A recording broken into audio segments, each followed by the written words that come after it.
এই জন্য আল্লাহ রসুলকে আল্লাহ পাক বলছেন, নবী হে ফাকরাউ মা তায়াসসারা মিনাল কোরআন। এই আয়াতটা বারবার আসতেছে সঙ্গত কারণে। হে রাসূল, নামাজের ব্যাপারে আউযুবিল্লাহ বলা এটা ওয়াজিব না, জিহাদের ব্যাপারে আউযুবিল্লাহ বলা ওয়াজিব না, যাকাতের ব্যাপারে আউযুবিল্লাহ বলা ওয়াজিব না, সালাতের ব্যাপারে যে কোনো ব্যাপারে আউযুবিল্লাহ বলা ওয়াজিব না। কিন্তু যখনই আপনি কোরআন তেলাওয়াত করবেন, ফাস্তাইজ বিল্লাহি মিনাশ শাইতানির রাজিম, সেই জায়গায় আউযুবিল্লাহ বলাকে আমি তোমার জন্য অজীব করে দিলাম। জোরে বলেন সুবহানাল্লাহ। আরেকটা বার জোরে বলেন সুবহানাল্লাহ। আমার ভাইয়েরা, আল্লাহ রাব্বুল আলামিনের নবী বিসমিল্লাহ ছাড়া আউযুবিল্লাহ ছাড়া কোরআন তেলাওয়াত করতেন না। আল্লাহ রাব্বুল আলামিনের সাহায্য চাইতে হবে। আল্লাহর সাহায্য চাওয়ার তৌফিক আমাদের আল্লাহ দান করুন। জোরে বলেন আমিন। 2 নম্বর হলো বিসমিল্লাহির রাহমানির রহিম। পড়েন সবাই একবার, বিসমিল্লাহির রাহমানির রহিম। একটাবার বিসমিল্লাহ যারা বললেন, প্রত্যেকের আমলনামায় 190 নেকি লেখা হয়ে গেছে। চিৎকার করে জোরে বলেন মারহাবা। আমার ভাইয়েরা, কোন আমলে কত নেকি, এজন্য শুধু আমল নয়, রান্নাঘর থেকে শুরু করে রাষ্ট্র পর্যন্ত সকল ক্ষেত্রে আমাদের দিক নির্দেশক একজন নেতা পাঠিয়েছিলেন, যেই নেতার নাম হলো মুহাম্মাদুর রাসূলুল্লাহ। জোরে বলেন না সাল্লাল্লাহু আলাইহি সাল্লাম। এই পর্যন্ত আমার জীবনে আমি 27 খানা সিরাতের গ্রন্থ পড়েছি। কয়খানা? 27 খানা সিরাতের গ্রন্থ পড়ার সুযোগ আল্লাহ তাআলা আমাকে করে দিয়েছেন। বর্তমান আপডেট একটা কিতাব, যে কিতাবের নাম হলো সামাইলে তিরমিজি। সামাইলে তিরমিজি।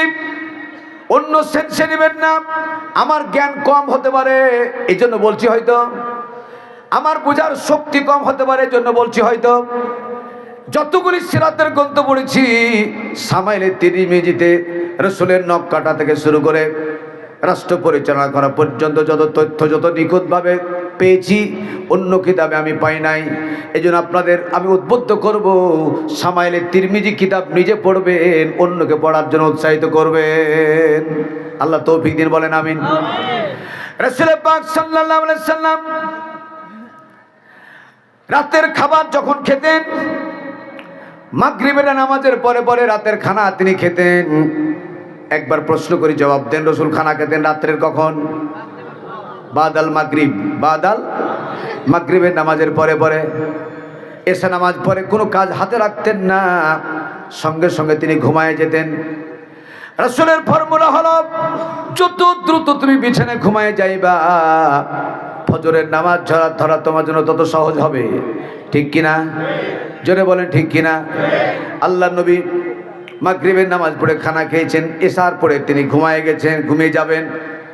হঠাৎ করে কেবা কাহারা, সামাইল তিরমিজি থেকে বলছি আমি, হঠাৎ করে কেবা কাহারা দরজা নক করলো।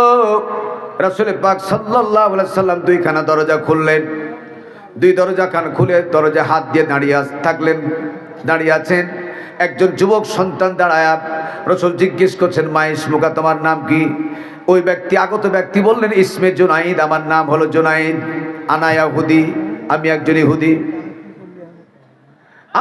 ইহুদি। কিছু বলছেন আপনারা? একটু বড় হোক, রাষ্ট্রীয় তো সংক্ষিপ্ত চলে এসছে যারা।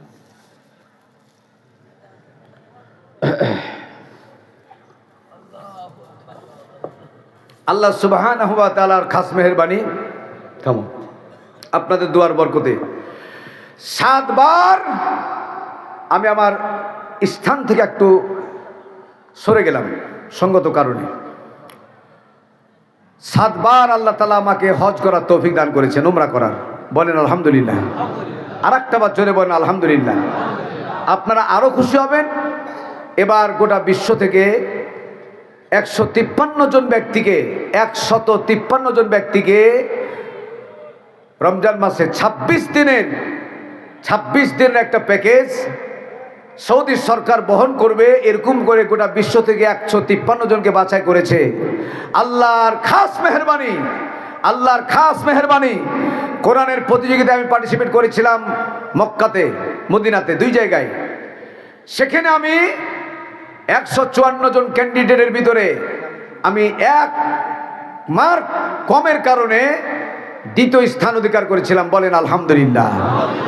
154টা 52টা রাষ্ট্র থেকে আমরা অংশগ্রহণ করেছিলাম। 152 জনের ভিতরে আমি 2য় স্থান অধিকার করেছিলাম, যার কারণে মক্কা, মদিনা, মিনা, আরাফা, মুজদালিফা এই 5টা জায়গাতে দোয়া কবুলের জায়গা হচ্ছে 178 জায়গা। 178। বলেন কত? 178 জায়গাতে দোয়া কবুল করার ওয়াদা করেছেন কে? উদউনি আস্তাজিব লাকুম। এই পর্যন্ত আপনাদের দুয়ার বরকতে আল্লাহ পাক আমাকে 122টা জায়গা পরিদর্শন করার তৌফিক দান করেছেন। আলহামদুলিল্লাহ বলবেন না? জোরে আলহামদুলিল্লাহ বলবেন না?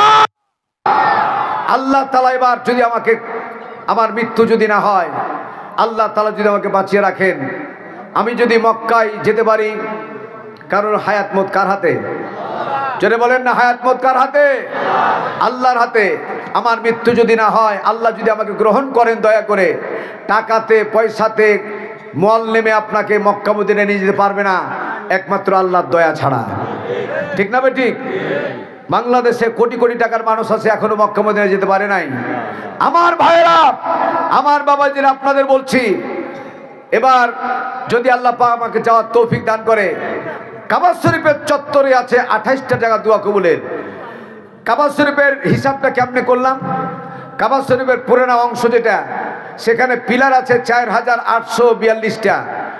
আব্দুল আজিজ অংশ যেটা নতুন করে গত বছর থেকে করেছে, এখানে আছে 2200টা পিলার। কথা বুঝতে পেরেছেন? আমি নিখুঁতভাবে বলতেছি আপনাদেরকে। এই 4842টা পিলারের মধ্যে সিরিয়ালি 1, 2 থেকে 13, 14, 15, 16 নম্বর পিলার।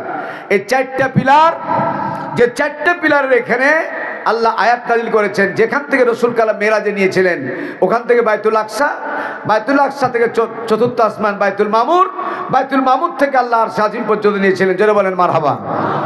সেখানে একটা আয়াত নাজিল হয়েছিল, বনী ইসরাইল, আয়াত নাম্বার 1। পড়েন সবাই। সুবহানাল্লাযী আসরা বিআবদিহি লাইলাম মিনাল মাসজিদিল হারামি ইলাল মাসজিদিল আকসাল্লাযী বারাকনা হাওলাহু লিনুরিয়াহু মিন আয়াতিনা ইন্নাহু হুয়াস সামিউল বাসীর। সেখানে আয়াত নাজিল হলো, ওই জায়গাটার দাম কম না বেশি? জোরে বলেন, দাম কম না বেশি? আল্লাহ পিলার সেখানে আছে 4টা। কয়টা পিলার? জোরে বলেন কয়টা? আল্লাহ হাফিজা মাদ্রাসা এবং গোরস্থানের ব্যাপারে তোমার 4 জন বান্দাকে তুমি তৈরি করে দাও, তাদের নাম লিখে নিয়ে আমি রমজান মাস চলে যাব। আল্লাহ তোমার কোরআন সাক্ষী, সেখানে 4টা পিলারের 1 নম্বর পিলারের পাশে 2 রাকাত নামাজ পড়ে তার জন্য দোয়া করব। আল্লাহ তুমি কবুল করো। জোরে বলেন আমিন। 1 নম্বর ব্যক্তি, একজন ব্যক্তি এই দিনী প্রতিষ্ঠানের জন্য 2টাকে ভাগ করে হোক আর যে করে হোক, 1 নম্বর 50,000 টাকা। আল্লাহর এই কোন এমন বান্দা আছেন, একজন বান্দা 50,000 টাকা দিবেন, তার নামটা লিখে নিয়ে যাবো ইনশাল্লাহ। আমি অল্প টাকা করে দিছি, এরা 2000 করে বাবার জন্য এটা রাখেন, পরে দিন। আল্লাহর কোন বান্দা আছেন যে আল্লাহ মাওলানা আব্দুল বাসির হুজুর, আপনি আমার জন্য সেখানে গিয়ে 2 রাকাত নামাজ পড়ে দোয়া করবেন। যত বড় বিপদ আপদে থাকেন, আল্লাহ দোয়া কবুল করা ওয়াদা করেছেন। জোরে বলেন সুবহানাল্লাহ। আর আবার জোরে বলেন সুবহানাল্লাহ।